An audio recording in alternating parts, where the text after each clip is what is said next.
Bienvenue à l'émission La Bible à 100%. La Bible à 100%, une émission qui commence avec la Bible. La Bible à 100%, une émission qui continue avec la Bible.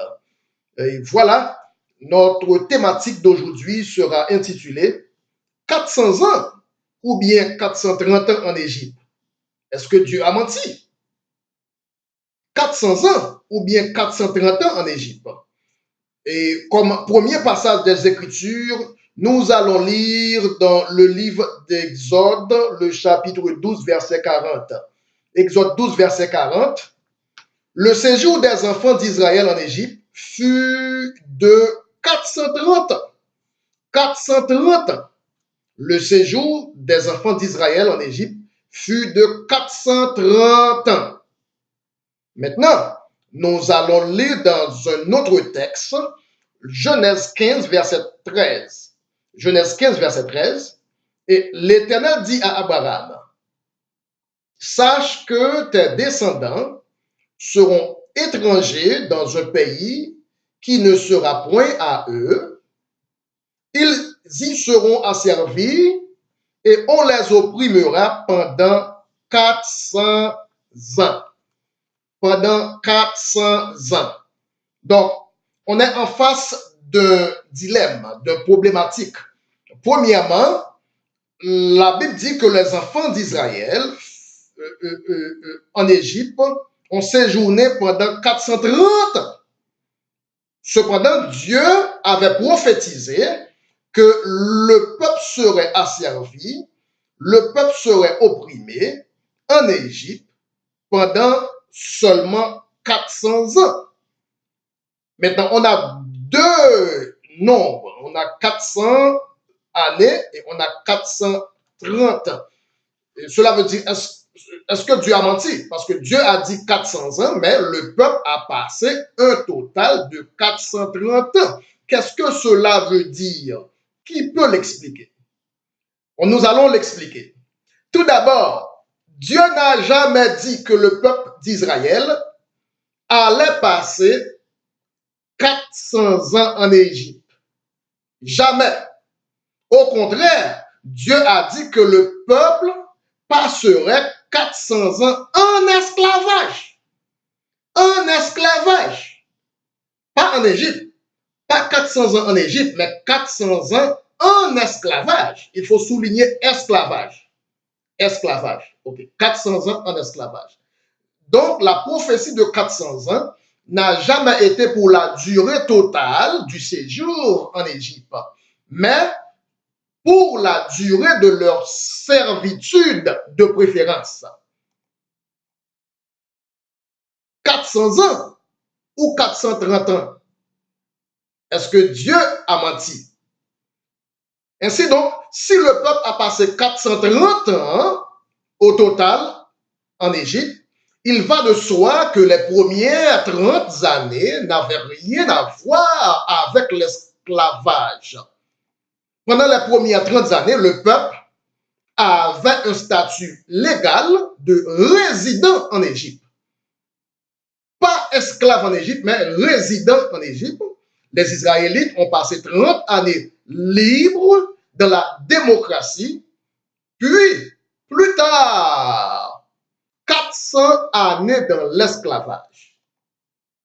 C'est ainsi, nous allons lire dans le livre des Exodes, le chapitre 1er, versets 5 à 8. Exode 1er, versets 5 à 8. Les personnes issues de Jacob étaient au nombre de 70 en tout. Joseph était alors en Égypte. Joseph mourut, ainsi que tous ses frères et toute cette génération-là. Vous voyez? Les enfants d'Israël furent féconds et multiplièrent.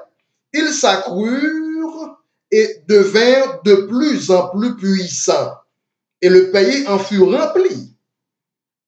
C'est alors, le verset 8, c'est alors qu'il s'éleva sur l'Égypte un nouveau roi qui n'avait point connu Joseph. Un nouveau pharaon qui n'avaient point connu Joseph. Ainsi donc, à la mort de Joseph, surgit un pharaon qui ne connaissait pas Joseph. Et une fois monté au pouvoir, ce nouveau pharaon a plongé le peuple dans l'esclavage pour bâtir les grandes villes de l'Égypte.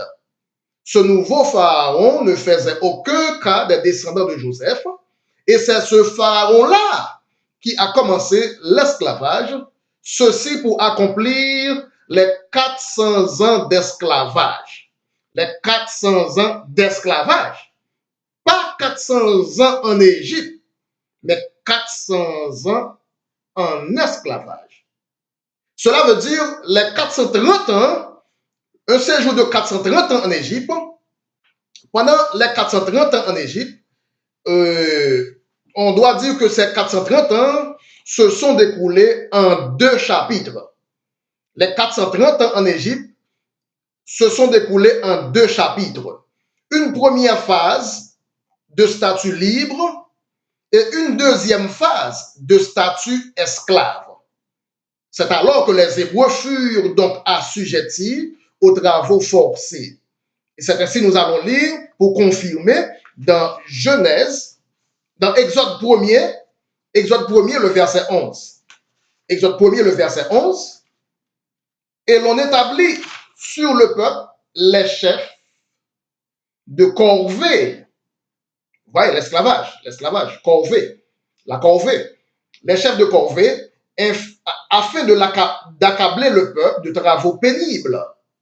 C'est ainsi que le peuple bâtit les villes de Pithom. Le peuple Israël bâtit les villes de Ramsès pour servir de magasin à Pharaon. Donc, là, nous avons trouvé la solution du problème. Lorsque Dieu a dit que le peuple allait passer 400 ans, ce n'était pas 400 ans en Égypte, mais de préférence 400 ans en esclavage. Sans compter les 30 premières années, pendant lesquelles le peuple était libre, le peuple était dans la démocratie. 400 ans d'esclavage, et ces 400 ans ont complété l'esclavage, et additionnellement, il faut additionner les 30 premières années pour un total de 430 ans de séjour. 430 ans au total, soit 30 ans dans la liberté et 400 ans dans l'esclavage. Ainsi, les 400 ans d'esclavage ont pris fin exactement le 13 avril de cette année-là où ils ont laissé l'Égypte. Le 13 avril, le peuple a quitté l'Égypte et en même temps a cessé d'être esclave en Égypte.